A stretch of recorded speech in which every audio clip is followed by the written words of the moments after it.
So ito yung revelation. Kaya ako na may mental illness ngayon. Anong sinabi ng birth certificate sa Cotabato City? Did my parents is alive, the one adopted in the ilog? Hindi na sila buhay, patay na sila sa last martial law pa namatay. And yun yung death certificate na nalagay doon sa Cotabato City, Mindanao. And I put all those names, it's already died in the last martial law. So yun yung ni-research ko doon and sinulat ko na mga pangalan.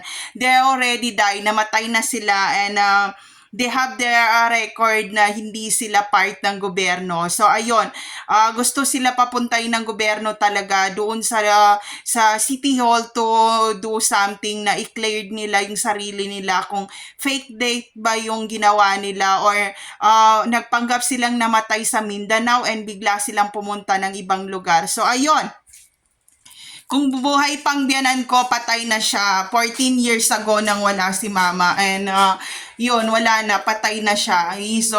She is already died. And about naman sa biyanan ko, ang pagkakalam ko, sinabi na ni mama na namatay na siya sa London. Kaya kung sino ka man na nagpapanggap sa Caloocan, you already die.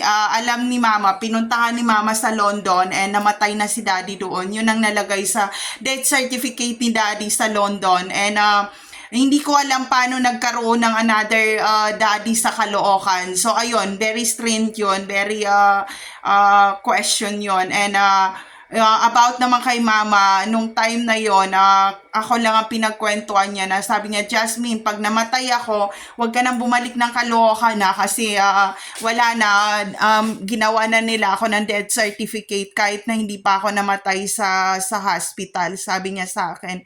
And sabi ko, sino ba ang mga kalaban? And then sinabi niya marami sila, iba't ibang reliyon na nag-mix, nag-collaboration na kumbaga tinortured siya sa hospital. And ang ginawa niya noon, pumunta siya sa St. Luke's Hospital and doon siya na-confine and inalis niya yung destro sa kanyang kamay kasi i-inject na siya ng mercy killing nung time na yon. And dahil siya ay asset din ng international na pareho sa akin, ang ginawa niya, dahil nga papasok na yung ang ginawa niya, nanlaban siya and hinampas niya yung mga tray doon sa doctor and nurse. And dahil may mixed martial art si mama, at the same time headshot, hit girls siya o hit ladies, or marunong siya sa weapon, sa Negros pa lang at sa Iloilo marunong na siya bumaril talaga. Nagkaroon ng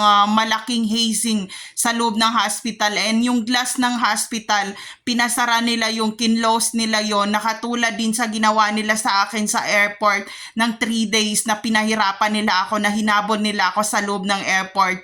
And yun, ini-injectan siya ng mercy killing, and dahil mixed martial art nga si mama, kinuwento niya yun sa akin at sinabi ko, ma, hindi ko kaya yon, hindi ko kaya pag nasa hospital ako and someone inject me with a mercy killing. And mahirap yun na mga stun yun, mahirap yun na yung kahit martial art ka, kung ang mga nandoon mismo ay mga black belter din, mamamatay ka rin. So ganun, walang ibang option. So kung ang lola ko sa Cotabato City, Mindanao ay asset din siya. And sumasakay siya ng C-130 kahit na nakapambahay siya or siya, basta pag tinawag na ng personnel ng umaakyat sila and wala silang pakialam. Ang problema ngayon sa Cotabato City, Mindanao, hindi pwedeng ibaba ang C-130 doon, kaya naghahanap sila ng mga lugar na pwedeng ibaba yung mga helicopter. And mahirap yun kasi pag once na nakuha yun ng mga kolorom yun, yung helicopter na yun, papasabugin nila yun.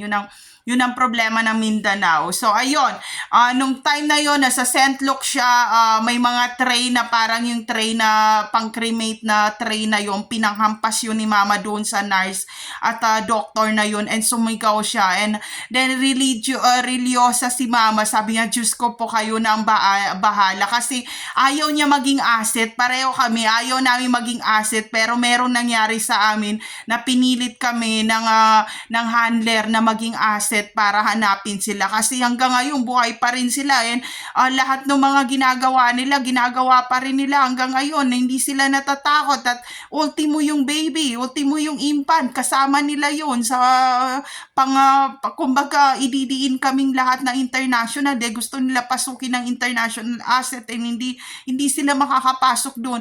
Kasi si mama, alam nila na anak siya ng general sa Pampanga. Alam nila na military siya. Ako, kung hindi military ang mga kamag-anakan ko, hindi ako makakapasok sa international asset. Kaya kung ikaw ay kolorom at NPA, ikaw na. Sumuko ka na sa batas ha. Wag ako isama mo ha. Wag ako, hindi ka pwede maging asset kung isa kang puki. Yung pagkakinain puki mo, mamaya sama ka na sa mga boys mo or mga lalaki para lagkantutin ka at parami ka. Hindi ganun kadali ha. Hindi ganun kadali magtsupa ng titi talaga sa interrogation. Wag mo akong gawing tanga.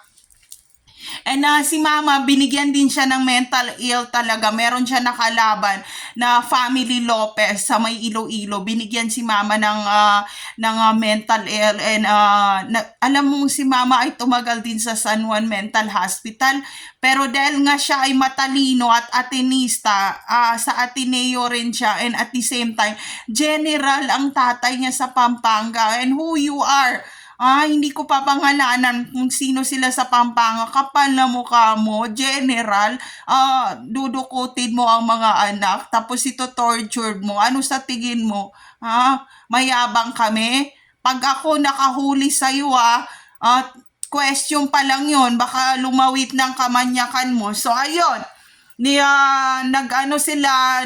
Nagkipag-away siya sa St. Luke's Hospital dito sa Manila. And hinampas-hampas niya yung tray kasi mercy killing ang dala eh. Wala siyang ibang option, and kung meron siyang na-inject nung time na yung wala. As in, hinahawi lang niya ng defense na ganon. And si mama ang nagkwento sa akin, and ang mahirap doon, yung destro sa kamay niya, talagang dumudugo. And ganun kasi mahirap hatakin yun eh. Mahirap hatakin yun, pero may option yun. Paano mo hatakin?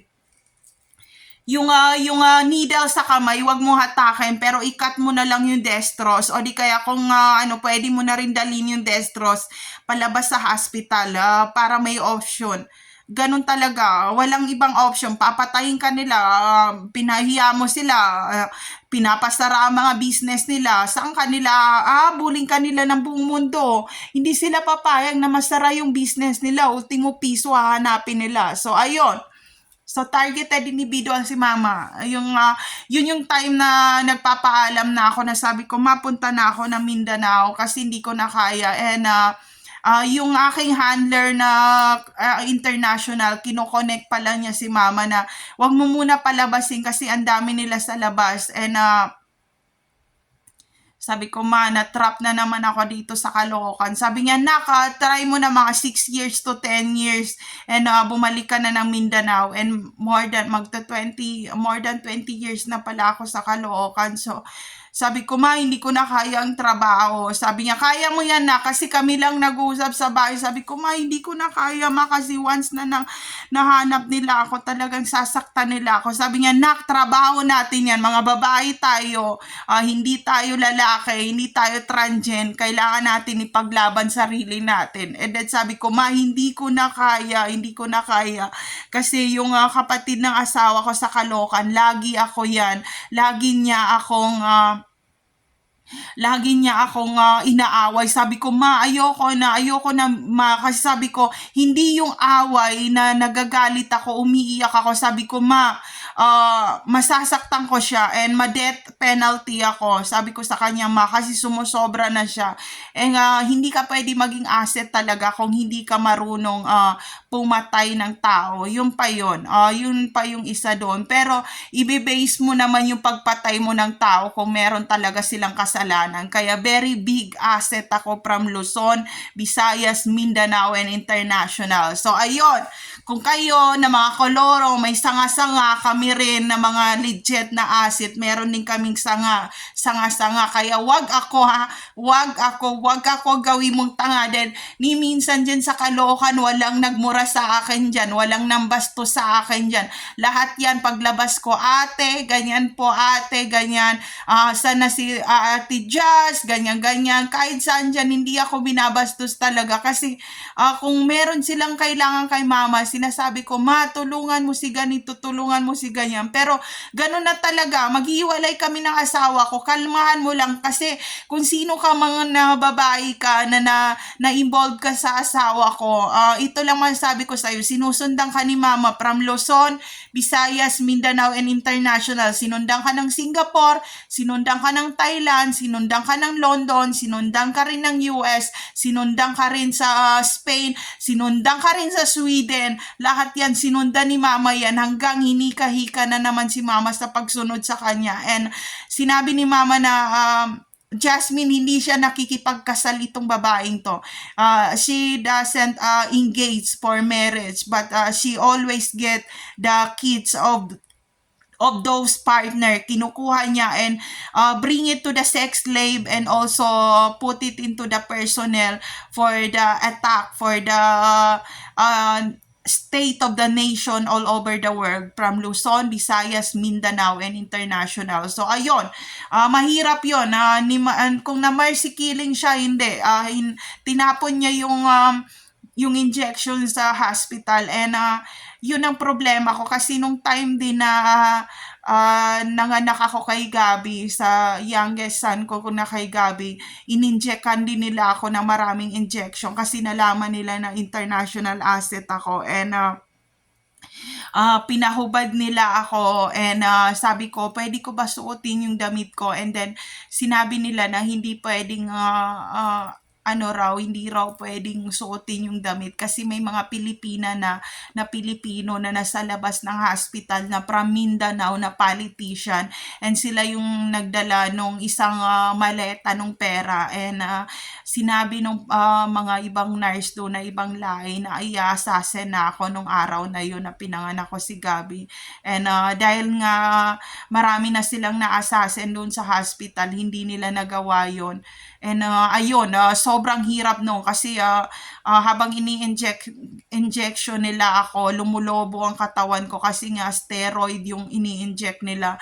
Na habang ini-inject ka nila ako nung malapot, hindi nila binabagalan para silang nag-i-inject ng sa baboy na manganganak na ginaganon talaga. And imaginin mo yun kung nasa hospital ka and pinapasak lang nila ng ganon and hindi ako sumisig and maya-maya naman orasan nila and papasakan na naman nila ako ng steroid na yon and yung baby sa tiyan ko dahil nga doon sa malapot na steroid na yon dumidedi siya sa loob ng tiyan, gumagalaw yung baby sa tiyan, gumaganon siya and then nung time naman na kasi papatayin na kami mag-ina nun sa hospital bukod sa nagbayad kami ng 100,000 papatayin na kami nung time na yon.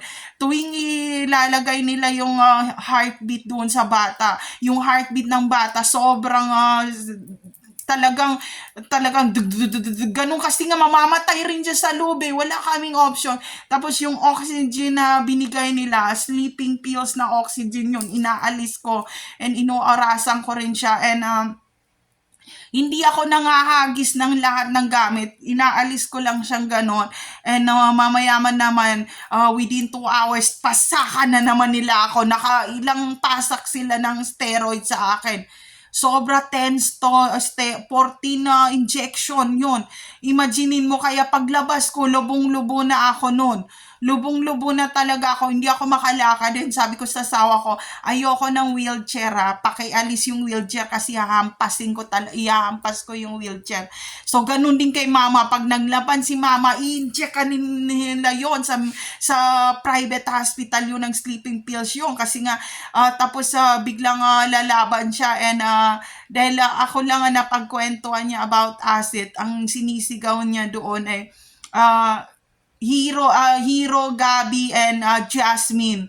Yun lang yung lagi niya inuulit-ulit, nagro-rosary siya, and sinasabi niya yun lang yung mga mapagkatiwalaan na hindi sinungaling, na hindi liar, na next to be the asset. Hero, Gabby, and Jasmine, kami lang yun. Sinisigaw niya. Ito lang sinasabi ko sa iyo, pag nakapasok ako ng government, ng hospital, magtago-tago ka na, hayop ka. Kala mo hindi ako nasaktan sa nangyari kay mama na hanggang ngayon hindi pa ako makamove on. Kunin mo ang TV mo sa labas, hayop ka. Kunin mo ang TV mo sa labas talaga, dahil pag ganyan ako nagsalita na hindi ako sumisigaw, talaga masama ang pakiramdam ko at nilalagnat pa ako ngayon.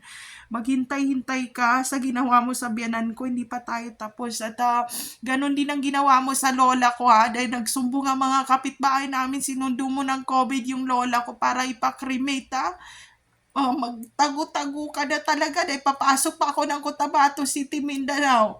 Kailangan meron, pag ako namatay, kailangan meron sa inyo ang ito-torture, dahil hindi ako papayag kahit sa kabilang buhay. Ang dami ko ng pinuntaang lugar, ang sama ng ugali mo. Wala, nananahimik yung matanda doon, pinasundo mo, tapos kinremate mo, tapos siguro ni steroid mo rin yon. Meron ka pang kinuha sa Cotabato City, Mindanao, na pinapasakan mo lang ang matris niya ng mga sperm ng mga taga-Monte para lang paramihin. Ang dami mong fertility case. Hindi pa tayo tapos, Hindi pa tayo tapos. Ganun nga, kaya lumabas siya sobrang laki. Sinabi ng mga kapitbahay na si Gabby ay hindi na pang 0 months. Sobrang laki ng bata. Kaya napunta sa incubator, hindi normal. Pang 10 months na yung pounds niya, naka 9 pounds yung bata, 9 point something paglabas niya. Gusto niya talagang bukayin ng puki ko talaga. Naka 9 pounds ang baby, sobra pa sa 9 pounds. Yun, merong mga picture yan. At nung time na yung kinuha pa nila yung camera na ginamit ko sa hospital na pinicture ko si Gabby. Naka 9 pounds si Gabby, kaya hindi siya makalabas sa puki talaga. Pati yung doktor, hindi alam ang gawin. Sabi niya, meron pumasok dito na fake nurse siguro na nag-i-inject sa kanya. Yun ang sinabi ng doktor. Sa sobrang hiya ng doktor, hindi na nagpakita sa akin. Sabi ko, uuwi na ako. Asan ang doktor? Sabi niya, wala. Masama ang loob. Umiyak siguro sa sakyan. Na-guilty na isang Pilipina ng anak, 9 pounds ang anak. Dapat nasa news ako nung time na yun 9 pounds si Gabby, more than 9 pounds. Sabi ko, hindi na to, pang 1 year old na yung laki ng bata. Nagmiutan siya sa tiyan kasi nga ini-steroid. Tapos nung time na yun, pina-area ko doon na walang nurse at doktor. Nilinglang nila yung doktor. Pinaging nila ng pinaging kung anong question. Nawarak talaga ang puki ko doon. Ang ginawa naman ng doktor, tinahi niya yung harap ko, and umabot na kami ng 100,000.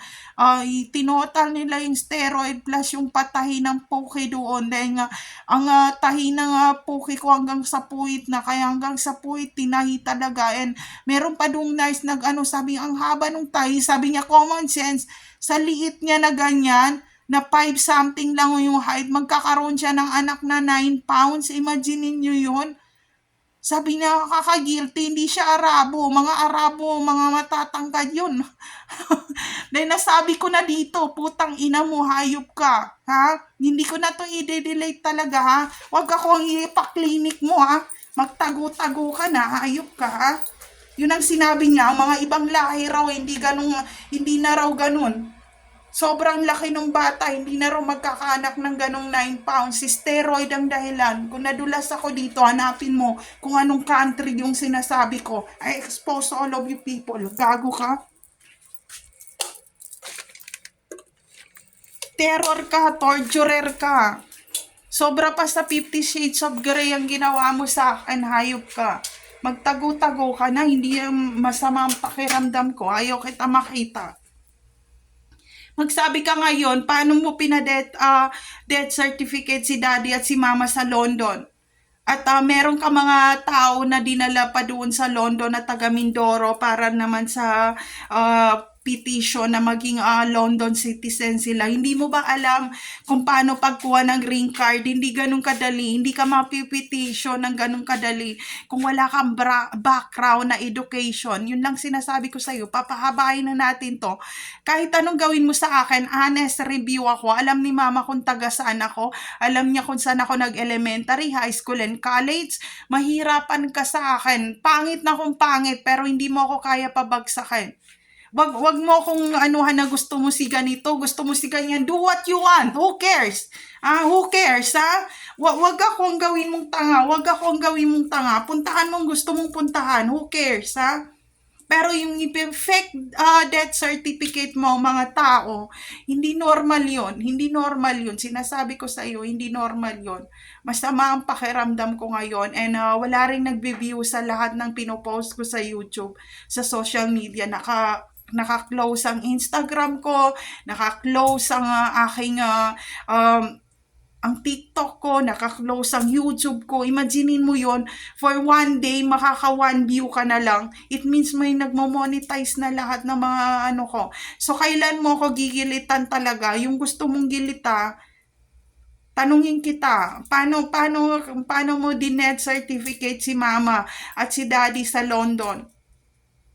Tapos pag binidyoan kayo sa Caloocan, sasabihin nyo sa akin na lumayas ako kasi nakakasira sa mga tao yung mga vlog ko, yung YouTube ko. Ang pagkakaalam ko, nung 1 year pa lang ako sa Caloocan, pinupuntahan nyo na ako, di ba? Madaling araw pumupunta kayo doon, tapos tinitingnan nyo sa gate kung kailan ako lalabas, di ba? Very VIP person ba ako? And ang dami kong finger and a signature na pinagawa. Ilang billions or trillions kayang ni-withdraw nyo para sabihin na namatay ako sa ganitong lugar. Anong entrapment scam ang ginagawa nyo? Bakit nyo ini-injectan si mama ng mercy killing sa mga private hospital? Anong motibo mo? Bakit mo ko ini-steroid sa hospital, sa international? Kung may nadulas ako na lugar, hanapin mo kung saan. Maraming mga ibang lahi sa iba't ibang lugar at country. Hindi ko buburahin itong video na to. Ginawa mo na to ng 2012, di ba? In-interrogate mo ako. Kinwestiyon mo ako about sa lahat-lahat. And nakita mo lang ako ngayon nakita mo ako sa Cotabato City, Mindanao. Binalikan mo naman yung interrogate na holographic sa akin, no, para hindi ako makapagsinungaling. Wala pa ako napuntahan na lugar. Puro vlog lang yung ginagawa ko. There's no safe place to all targeted individual out there. Kung gusto mo, ikaw ang maglipat ng ibang reliyon, huwag mo akong gawing tanga. Binabounty mo ako, gusto mo ako tumalun sa building, gusto mo ako mamatay. Nauna na yung TV namatay. Binasag ko. Kunin mo ipaayos mo, kasama ng utak mo, hayop ka.